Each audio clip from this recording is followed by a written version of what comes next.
Hey everybody, Bruno Versace, real estate agent with Compass Realty in Walnut Creek, covering the entire East Bay. I hope you guys are doing well today.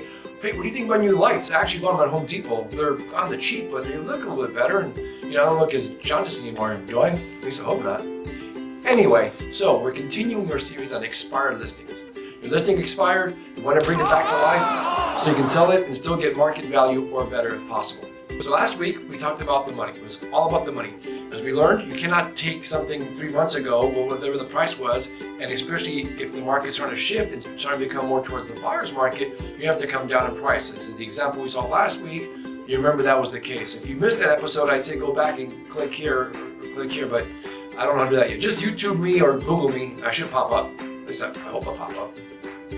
So this Talking Tuesday, we're going to talk about repairs. Now, I think last week I said we'd be talking about staging, but I'm still new to this. I got a little confused and I'm just winging it, so just bear with me. So repairs. This week, repairs, okay? So you, now that your listing expired and you still want to sell your home, as the seller, would you want to or should you pay for inspection reports? Well, the answer is no, I'm not going to do that to you again. That was last week. Anyway, the answer is yes and no, because it depends. Since your home expired on the first time you try to sell it, you may want to actually do repair reports now to help out the buyer. And the reason why is like this, because it would behoove you, and I'll hush up here for a second so you can read that.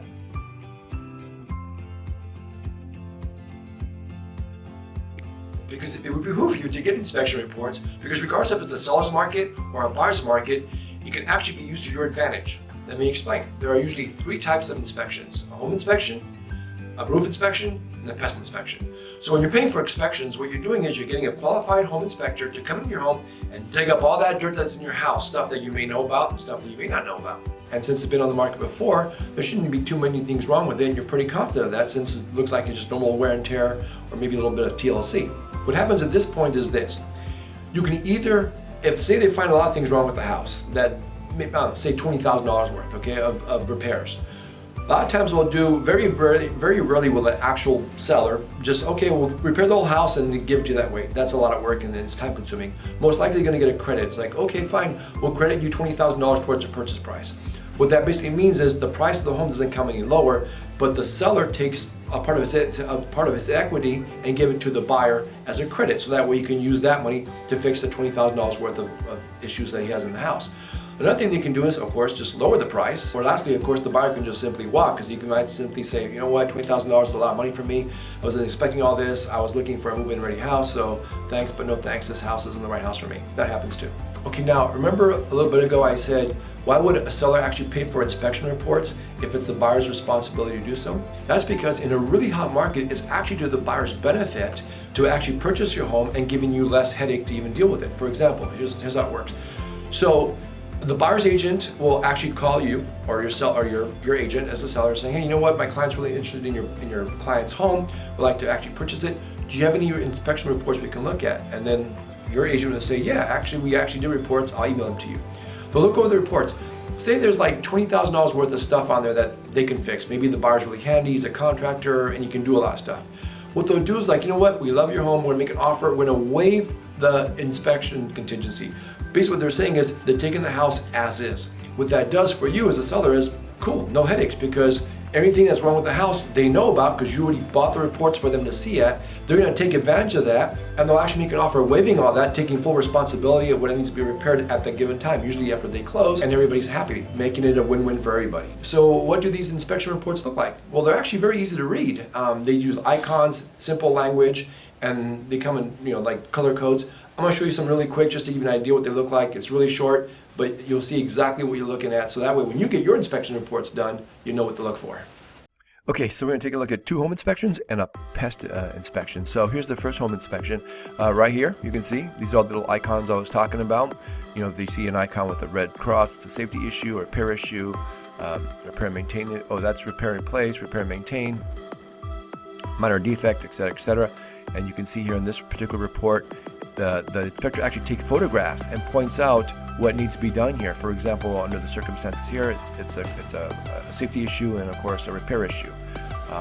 Points out other things like there's a crack here, what to do here. I guess there's a painting issue and a water issue here. And this goes all the way down. In fact, this here, I represented the buyer, and I recall that we actually got a credit for this. It's been a while, I can't remember how much, but this is a good example that once we saw the report, it was for a mobile home, so the price was reasonable. We can't go, mobile homes are priced a bit differently, so we're not going to haggle with the price. We just say, hey, you know what? We found X amount of dollars worth of repairs here. Can you give us a credit for that? And he was more than happy to do so, because obviously he's not going to take the time to fix all this. So that's how one report looks like. The other one here is for a condo, and then this one here I was actually representing the seller. And with condominiums, it's a little different because obviously the outside or the community property is all taken care of by the HOA. And here you can see this is a little different. They didn't use icons. They simply use red, major concern, safety issues, improve, monitor and deferred cost. So and over here, this report is a little different, and you can see they put it together, repair. The patio has cracks, okay? That has to be fixed. And then the HOA, I'm sure, took care of that. Repair. The toilet is in the hallway, bathroom is loose. Okay, minor stuff.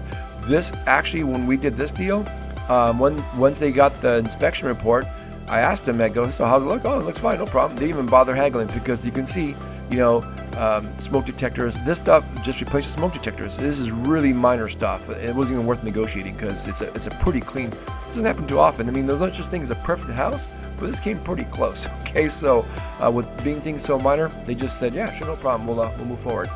Now with the same house though, it did have some issues here with some pests. Again, it's a condo, so whatever happened, the association took care of it, and there was some in the back of the house and I guess some on the side. Minor stuff. It explains here exactly what the problem is, and then I thought there was a price around here somewhere. Where did I see that price to repair it? Don't remember. Oh, here it is. Yeah, so it was like, I don't know, save $5 for manual hour for manual labor, and then I guess $400 for the repair. So again, very minor stuff. So that I've seen this stuff. I've seen pest repairs, or reports in the $10,000 to $12,000 range sometimes, or more. It gets pretty bad if it gets all dry rotted and you got termites and all kinds of stuff. But this isn't bad at all. So that's what reports look like. Okay, that's all I got. I hope you enjoyed this video. I hope you found it informative. If you did, please click right here and subscribe. That way, when I put a video up, you get the little bell here somewhere.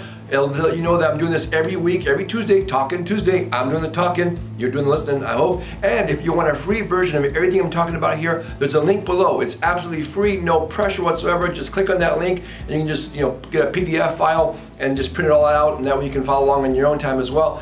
Thanks for watching. If any questions or comments, just shoot them right down here. Text me, email me. Look forward to seeing you guys next week. Thanks for watching.